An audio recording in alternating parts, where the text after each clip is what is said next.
Good morning friends, welcome to another blog. গতকাল আমাদের শহরে যে ঘটনা ঘটেছে, মানে শিউলি শহরে যে ঘটনাটা ঘটেছে, তার নিন্দা করার আমি বাসা খুঁজে পাচ্ছি না।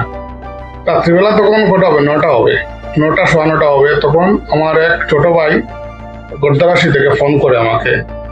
আমি তখন স্টেশন রোডে আড্ডা দিচ্ছি।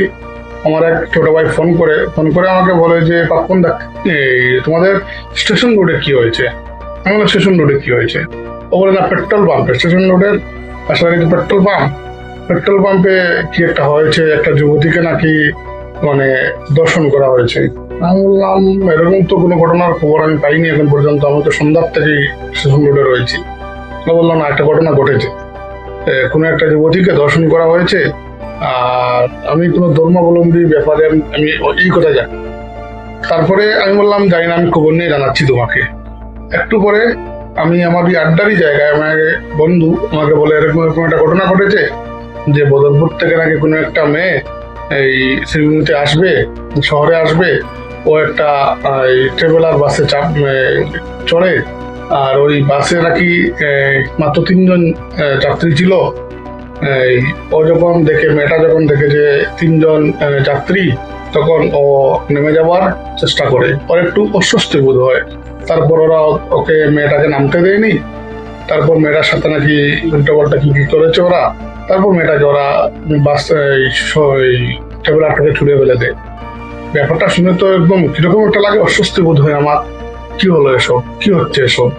দিল্লির নির্ভয়া কাণ্ডে ওর মতো কোনো ঘটনা ঘটে গেল নাকি আমাদের শহরে? তারপর আস্তে আস্তে আস্তে জানাজানি হয় যে এরকম একটা ঘটনা সত্যি ঘটেছে। এই জন্য আমাদের এই পেট্রোল পাম্পের সামনে সড়ক অবরোধ করেছে হিন্দু রক্ষী বাহিনীর লোকেরা। এই যে ঘটনা, এরকম ঘটনা কি বলবো, মানব জাতির জন্য কলঙ্ক। আর যে বা যারাই করে, যে ডেফিনেটলি ওরা শাস্তি পাবে, শাস্তি তো ওরা পাবেই। কিন্তু আমার কথা হলো, এরকম একটা মানসিকতা কিভাবে ওরা গ্রো করে, যে একটা, আমি সবসময় মনে মনে আমি এটা ভাবি, সবসময় ভাবি যে কোনো একটা মেয়ে, কোনো একটা যুবতী ওর ইচ্ছের বিরুদ্ধে গিয়ে ওর সাথে কোনো একটা কিছু করা, করতে যাওয়া, এটা কারোর মনে ধরে কিভাবে? এটা কেউ কিভাবে করতে পারে? একে তো প্রথম তো হলো গিয়ে যে এরকম যদি আমি কিছু করি, কেউ যদি কিছু করে, তাহলে আইন ওকে ছেড়ে কথা বলবে না, আইন কোনো ছাড়বে না, ওকে কোনো না কোনো দিনে ধরা পড়বেই একটা। দ্বিতীয় কথা হলো গিয়ে যে ইচ্ছের বিরুদ্ধে গিয়ে কারোর সাথে কিছু করা, এটা কি ধরনের মানসিকতা? এই ধরনের মানসিকতাটাই কিভাবে যে মানুষের মধ্যে আসে আমি বুঝতে পারি না।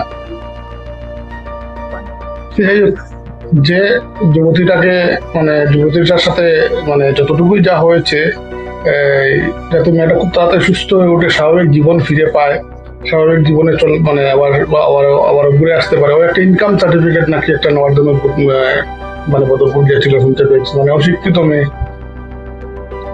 অস্বাভাবিক জীবনে ফিরে আসুক, ওর জীবনটা সুন্দর হোক। আর যেসব যে ছেলেগুলো এই কাণ্ডটা ঘটিয়েছে, বা ওদের চূড়ান্ত শাস্তি দেওয়া, ওদের চূড়ান্ত শাস্তি, একটা উদাহরণ থাকুক, যেরকম যেন কেউ আর কোনো ছেলেরা কোনো মেয়ের দিকে এরকম মেয়ের দিকে এভাবে না তাকায়, এরকম চূড়ান্ত একটা ব্যবস্থা প্রশাসনের নেওয়া উচিত। আর এটা কিন্তু দেখার দায়িত্ব প্রশাসনের।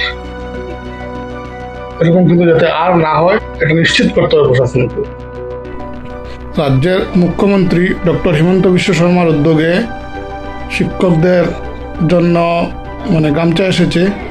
এই গামছাগুলো নিজের ক্লাস্টারের টিচারদের জন্য নিয়ে এসেছি আমি গামছা। আর তার সাথে ডক্টর হিমন্ত বিশ্ব শর্মার কাছ থেকে গ্রিটিংসও এসেছে।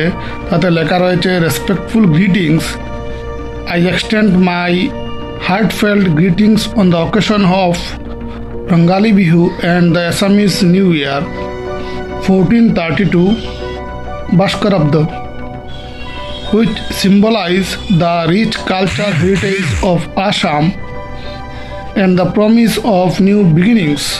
To mark this joyous occasion, I am pleased to present you with a Fulam Gamusa as a token of our appreciation and goodwill. এগুলো প্রদান করা হয়েছে রাজ্যের মুখ্যমন্ত্রী ডক্টর হিমন্ত বিশ্ব শর্মার তরফ থেকে। এটা খারাপ না, ভালো জিনিস, কিন্তু আমার মতে এসবে খরচা না করে অন্য দিকে খরচা করলেই ভালো হতো। এগুলো একদম মানে বেশি প্রচার হয়ে যাচ্ছে।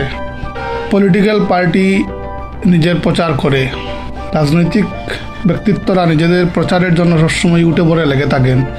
আজকে বিকেলবেলা হয়তো আগামীতে যে পঞ্চায়েত নির্বাচন হবে তার দিনক্ষণ ঘোষণা করা হবে, এই জন্য এইসব প্রচার চলছে, এসব চলছে। আজকের থেকেই মডেল কোড অফ কন্ডাক্ট বোধহয় লাগু হয়ে যাবে বা কালকের থেকে লাগু হয়ে যাবে।